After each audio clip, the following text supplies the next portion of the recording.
कस्बे में एक विधवा अंधी औरत रहती थी। उसका एक बेटा था जिसके पालन पोषण की सारी जिम्मेदारी उसके कंधों पर थी। वो अपने बेटे को पढ़ा लिखा कर एक बहुत बड़ा आदमी बनाना चाहती थी, इसलिए उसने उसका दाखिला कस्बे के सबसे अच्छे स्कूल में किया। वह दिन रात मेहनत करती ताकि बेटे की स्कूल की फीस दे सके। लड़के के स्कूल के बच्चे उसकी माँ के बारे में जानते थे। वे सब उसे अंधी का बेटा कहकर चिढ़ाते थे। लड़का इससे बहुत परेशान था। उसे अपनी माँ पर शर्म आने लगी थी। वो उसके साथ कहीं भी आने जाने से कतराने लगा था। जब लड़का बड़ा हुआ तो उसकी शहर में अच्छी नौकरी लग गई।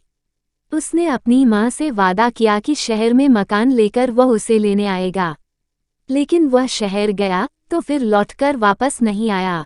उसकी अंधी माँ उसका इंतजार करती रह गई। कई महीने बीत गए, लड़के की कोई खबर नहीं आई। कई महीने बीत गए, लड़के की कोई खबर नहीं आई। अंधी एक दिन उससे नहीं रहा गया और वह बेटे से मिलने शहर पहुंच गई। पूछते पूछते वह बेटे के ऑफिस पहुंची। वहां सिक्योरिटी गार्ड ने उसे रोक दिया। अंधी औरत ने गार्ड को अपने बेटे का नाम बताया और बोली कि उससे जाकर कह दो कि गांव से कोई मिलने आया है। गार्ड ने जाकर उसके बेटे को बताया। बेटे ने ऑफिस की खिड़की से देखा तो उसे अपनी माँ गेट के बाहर खड़ी नजर आई। वो ऑफिस में सबके सामने अपनी माँ की वजह से शर्मिंदा नहीं होना चाहता था। उसने कहला दिया कि वो ऑफिस में नहीं है। अंधी औरत वहां से चली गई। शाम को वह लड़का ऑफिस से घर जाने के लिए निकला। रास्ते में एक जगह काफी भीड़ जमा थी। वह अपनी गाड़ी रोककर भीड़ के पास पहुंचा और तो बीच सड़क में अपनी माँ को मारा पाया। उसके हाथ में एक चिट्ठी थी जिसमें लिखा था, बेटा, बड़े दिन हो गए थे, तेरी कोई खबर नहीं मिली। चिंता हो रही थी इसलिए तुझसे मिलने चली आई। तू तो अब बड़ा आदमी बन गया है। तुझसे मिलना अब शायद मुझ गरीब की किस्मत में नहीं, लेकिन मैं बहुत खुश हूँ तेरे लिए।